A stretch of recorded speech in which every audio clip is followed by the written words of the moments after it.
Welcome back to our channel. My name is Charlene and I'm here to help you on your spiritual journey by sparking your consciousness. I'm so glad that you could join me today. I got a good one for you. We're going to be talking about how I quit my job, and then I'll do another video later on about how I was able to maintain my lifestyle without having a job for the last 15 months. And I think in another video I'll talk about my 5-year celibacy journey. Usually I say make some tea and let's get started, but today I'm gonna make you a cup of tea because we got a lot to talk about. All right, let's make some tea.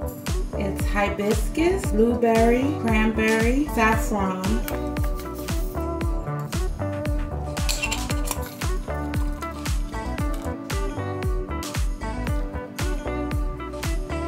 Let's get started. I'm gonna sit yours right here. That's for you. It's very hot, so give it a second. It smells amazing.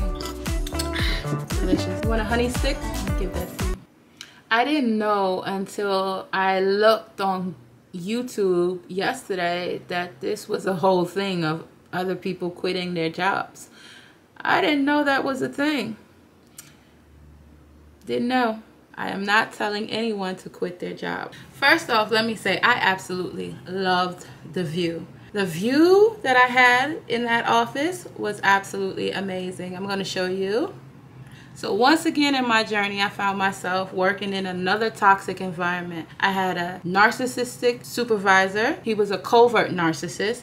My manager was more overt narcissist. So the two of them worked together. Very cunning, evil. Because of all my past trauma, I was raised to be a people pleaser, meaning I go above and beyond to do a good job. I always feel like what I'm doing is not enough because that's what I was told. Like, I'm not enough. Whatever I'm doing is not enough. Why can't I do it perfect? So I would push myself to go above and beyond all the time. I was in the office from 9 o'clock in the morning till 8 o'clock at night, most nights. And it would be me and another gentleman working till 8 o'clock, and we'll walk each other out. But when you're working for narcissistic bosses and working in a toxic environment, nothing that you do will ever be enough. They will always find fault, and they will hardly ever praise any of your efforts that you do. It just doesn't happen. Narcs don't work like that. They only see themselves as perfect, and anything that you do, they barely recognize it. I remember that they hired another worker to assist me, but did their absolute best to separate us. Narcissistic individuals are very aware of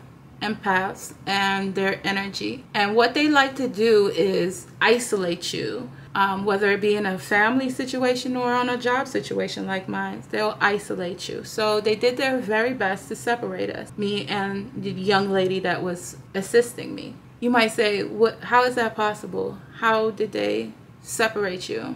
Well, I was called into a meeting and they told me that they didn't like her performance and they were probably going to get rid of her, and I should stay my distance from her if I don't want to get caught up in the firing process, which made absolutely no sense to me. I've never in my life been told to, on a job, to stay away from an individual. Sounds very childish, right? So what did your girl do? What did I do? I did the absolute opposite. They said stay away from her. I got closer to her. That's what I did. When the isolation tactic didn't work, they tried triangulation, which means to put us against each other. So my supervisor would come and say, oh, to the young lady, oh, you're doing a great job. You're doing wonderful. Oh, this, I love that. And then just look at me like, narcs. So their attempts at triangulation didn't work either. Because you know what your girl did? You know what I did? I wanted to know more about her.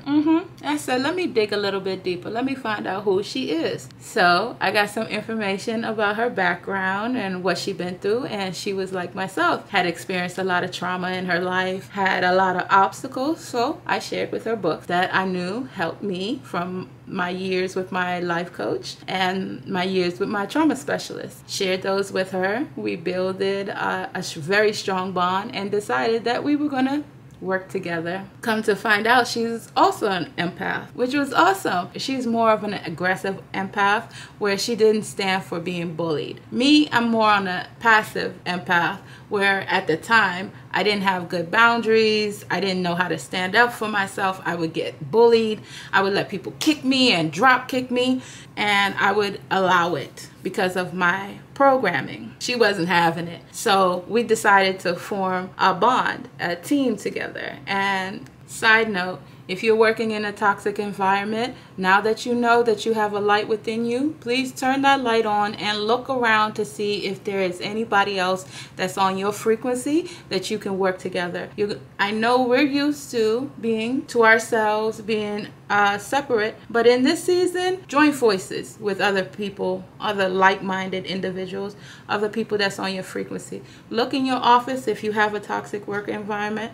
Look for other empaths. Look for other people who are on your frequency. Look for other people who are trying to evolve themselves, and work with them so that you don't feel isolated in that situation, because that's what we had to do. We had to team up in order to fight against these dark forces. So with my coworker being more aggressive and me being more passive, we were like yin and yang. I'm just gonna tell you, I love the fact that she would just get into head-on collisions with them. I love the fact that she would just go head-on with them, whether it be email or actually vocally in the office. She did not back down. She knew her ground. She would stand her ground. It was amazing to see, because I came from a background where I was just like, get along, just do your work, keep your head down, work, and get your stuff done, and never fight. I came from a background of not fighting back and not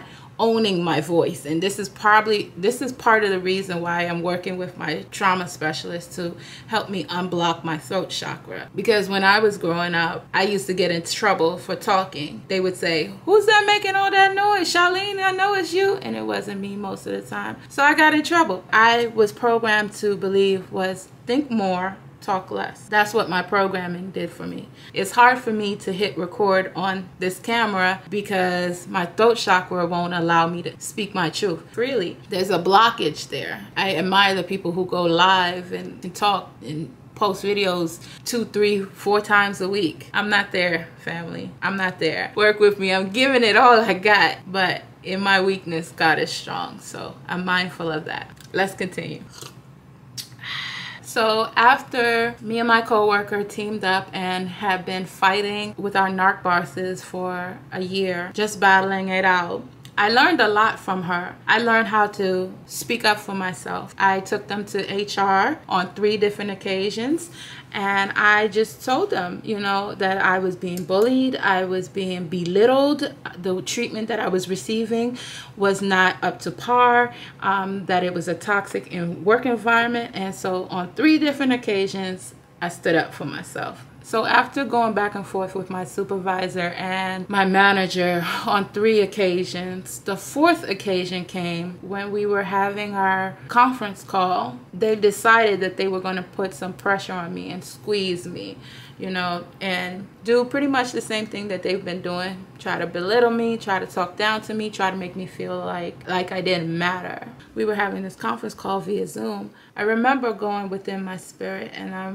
was praying while they're talking. I said, "God, help me. God, help me. The pressure is too great." My blood pressure had been very high for the last 2 weeks, and I felt like I was in a bad place, both emotionally and physically.